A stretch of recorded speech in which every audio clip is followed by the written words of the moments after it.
All right, here we go. This is a little bit of an update video. Sitting here on my lunch in my work truck, and I apologize if I burp a little bit. I just had some chicken shawarma, grape leaves, and a sugar-free Verner's Detroit special here. It's actually pretty good. Today is Wednesday. I haven't trained since Sunday, squat day, ending week 3. Because yesterday I went and seen my ortho surgeon. They x-rayed the shoulder. I will post a couple of the pictures. Found, as I expected, a lot of arthritis in my AC joint. About as much as I asked him, as much as that was in my right shoulder when I had the surgery back in 2012. So he gave me a cortisone shot and he said give it about 4 to 5 weeks. And if it's not feeling any better by then, we'll revisit, get an MRI, and most likely have to go in there, scope it out, which I'll probably do my best to set up for literally 2 days after the December 3rd meet. And that will be a good thing because I have 2 meets planned for next year. So I think it'll give me plenty of time to get ready for competing again in May. And as far as training, I've been extremely unhappy with the first 3 weeks of this meet prep. I don't like to beat around the bush, but I've been using the 5-3-1, a version of it, like I said, a bastardized version of it for a while. And I used it all summer, and I felt I had built a base strength that was fantastic leading into my vacation.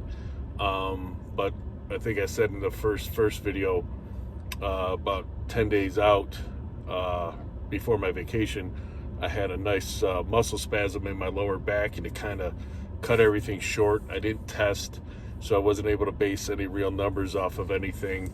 And then I went into a 2-week vacation, and even though I took that time off into account when I was planning my numbers, looking at everything now, I got completely detrained, and it's beating me up. And honestly, I think it's mentally getting to me too. All the AMRAPs, trying to push the AMRAPs hard, which in meet prep, you're going to lift hard, you're going to push hard.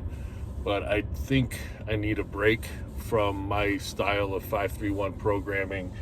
And out of nowhere, I think it was Monday, I was at work on one of my breaks, and I jump on YouTube, and there's a guy that I follow. His name's Garrett Blevins.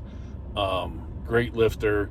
He puts out some really sweet content. If I could try to find a way to link his video to this one, I will, because I've followed him for years, and he explains programming awesomely. And his breakdowns and his videos are extremely descriptive, easily to watch.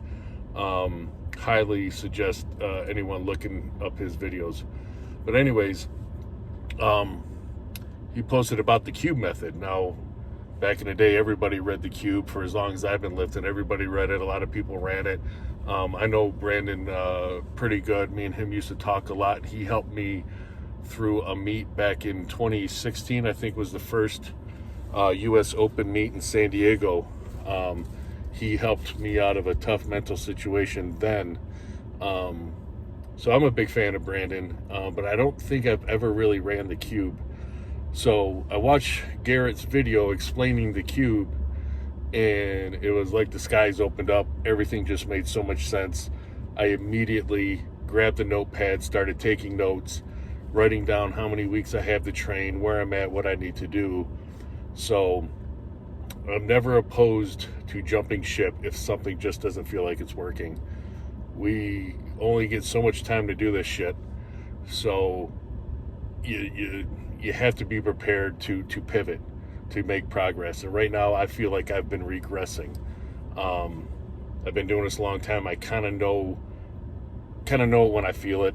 If I was working with a coach again, which I have in the past, recently is actually, they would have done the same thing. Hey, shit ain't working, scrap it, build something different, and move forward to get me at least mentally in a good place Because mentally, if you're not there, the lifts are going to be shit. And if you just look at my deadlifts, I could post a video of my deadlifts from the summer to now. It's 180 degrees different. My deadlift is a pile of shit right now, and I know it. But I'll fix it. It's just I got to get my mental confidence back under the weight. My shoulder issue, I'm going to have to work around. I'm going to change some things. The 531, the cube will allow me to do a little bit more lighter volume. I'm probably going to add one of those bench blocks to the bar so I don't bench to my chest as much. Especially with the heavy working sets, I'm probably going to do everything probably to a 2-board for a while until the shoulder feels really comfortable, but I'll definitely have to touch chest the last 2 weeks to make sure I can handle load and I can know what I want to hit at the meet. The goal initially was 465, but now with the shoulder having the arthritis and the cortisone shot, I'd be happy with 400. That's not bad. I should be able to bench 400 at any given time in my mind, even in pain. So that's where I'm at right now. I don't want to leave things hanging out in the open there. If anybody paying attention to these videos just notices, hey, he does one thing one way, now he switched to the other without a little bit of info or context to it. But yeah, so that's where I'm at. I'll start training tonight. I'm going to do squats and deads tonight because me and my lovely wife have our anniversary, 16 years this week. And I got a concert Saturday night, Cold as Life, first concert of them in forever. If you've never heard of them, check them out. Maybe I'll link some of their music in here because they are fantastic. Local Detroit band. So, all right, have a good one. Later.